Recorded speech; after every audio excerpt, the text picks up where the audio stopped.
Everyone, country here this morning. Got a little old front moving in, as usual. Storm, supposed to be storming tomorrow and all. So before this front, thought I might catch a few fish. So we're gonna go out and do a little creek fishing, go down the highway, stop at some of these little bridges and find some of these little deep holes. Maybe it's holding some brim or some white perch or something, Just mess around a little bit, check everything out today. So y'all stick around, see what all I'm gonna show you today. Old cemetery here. Just gonna show everybody something here in this old cemetery.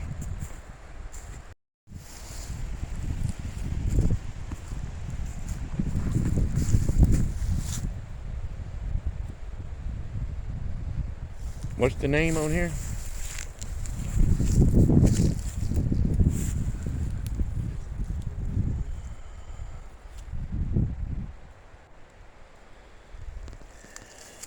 Anyway, the story goes the guy that was buried here, supposedly he was like the guy who shot the last registered buffalo in Louisiana. PBS done a special on this several years ago. He's the only one that we know of that's buried here. There may be some more buried in here. What I'm doing here is I take these little Sepco 33 micros, and you see that long fly rod, and put it on a long fly rod where we get some reach. Now on the reel we have a heavy braided line, and then I'll put some real fine monofilament line on the end to present the bait better, like a fly fisherman does. And then have people say, well, you're still going to have that same old weak line. Well, no, not really. It don't really work that way. The longer that line is, the more elongated it becomes, the weaker it becomes. So I'm only running like 6 or 8 feet on the end of this, and that's pretty strong. So it works. Haven't had anything in here break my line except maybe once or twice. Yeah, the camera on yet. Hey, look, I already caught one, and I was just playing around. Caught another giant. And we catching some little goggle eye, but they hitting just as fast as they hit the water. They're being pretty aggressive.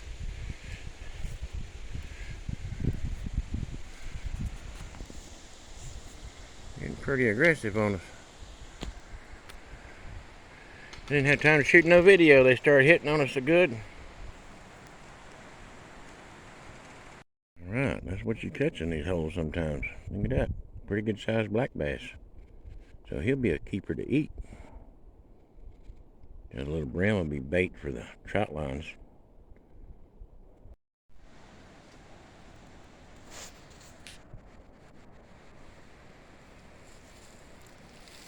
See how green that water is? That's from all that limestone in here. All that rock. This here has never really been that great of a spot. But you got all them rocks over here. All these waterfalls.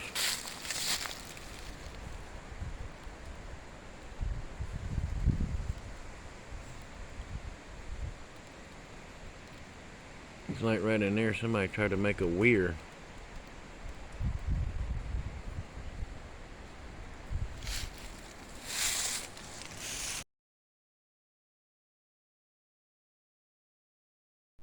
Well, we decided to take a little break here. We're going to build us up a fire and we're going to eat a little bit of this fish.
goes off of this.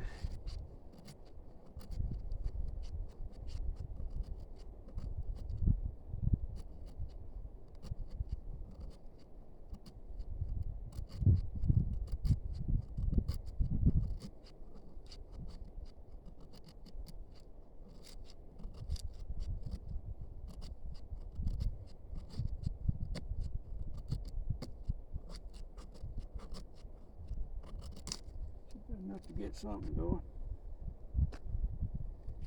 Yeah, that probably worked. Everything's super dry, so. A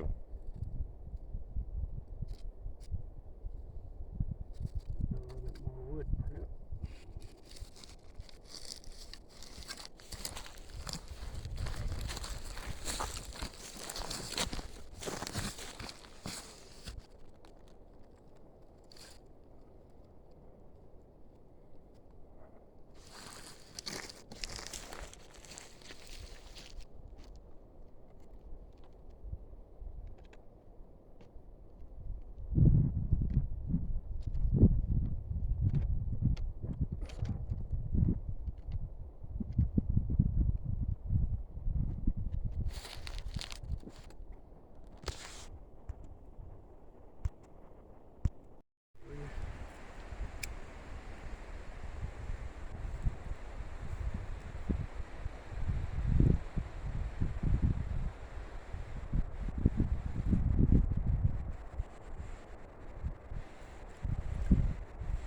We'll let that catch up and burn. Here, put some more wood on it. We'll get it in a minute where we can cook on it.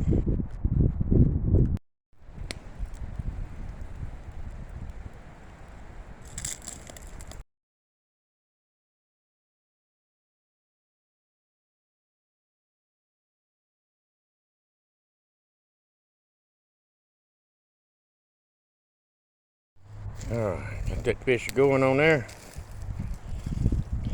People's asked me before, you know, like, if you went on Naked and Afraid, what would you take with you? You know, the one thing I'd take with me is some seasoning.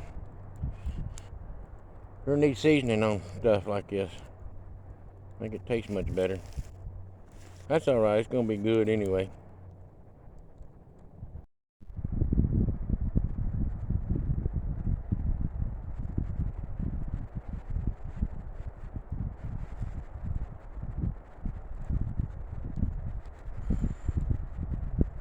May turn out alright.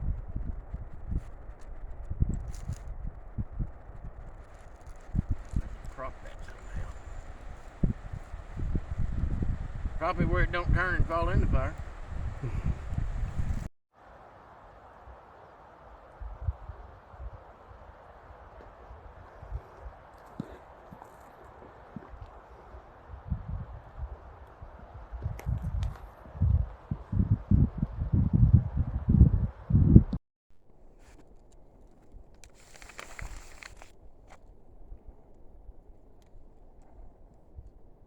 Still got all that crap all over when the. Well, I'll just use another blade.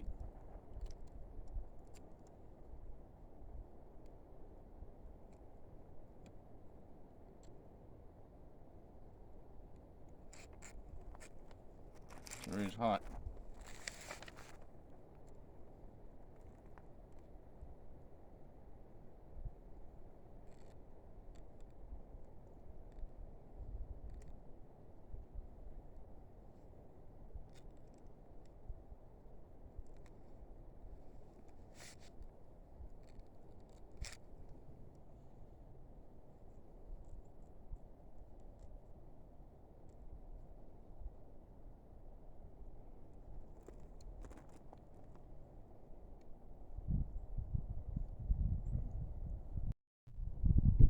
Yeah, it turned out pretty good. I think it had to do with probably the wood we was using here. I think we was using some white oak. I'm not sure. But it was some kind of oak, but it does have a nice flavor to it. For it to be with no seasoning.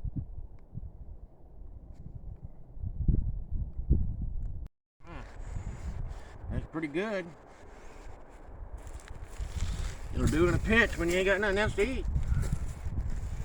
But it's pretty good. Well, that was about all that went on today, and well, yesterday actually, because I didn't get back till late. But you see, there's a little part in there where I was talking about a weir on a river that somebody had put in, and you'll see you seen the little pic there where I put in there a little picture of a weir, so you understand a little more what I was talking about on that. And you pile up those rocks like that, and you do that, and you get a big heavy rain, or the river rises and all, and it washes it away. So they don't stay there permanent. If you did fix you one that you want to be permanent, you have to stay there with it and just keep repairing it, keep fixing it. And the story there then about the buffalo hunter, you look down in the description there, or the comments. I put it wherever I can, description or the comments one, and I put you a link in there to the story of the guy, and there's a video in that too, and then yeah, I believe there's a link to that in the old PBS documentary that was on. I'll look at it again, and if that link to the PBS documentary isn't in there, I'll try to put that link to that down in the comments, I guess, too. And so some real interesting stuff, some interesting stories there, and just show you a little bit of what I did. So that's about all I got this time. I'll see y'all next time.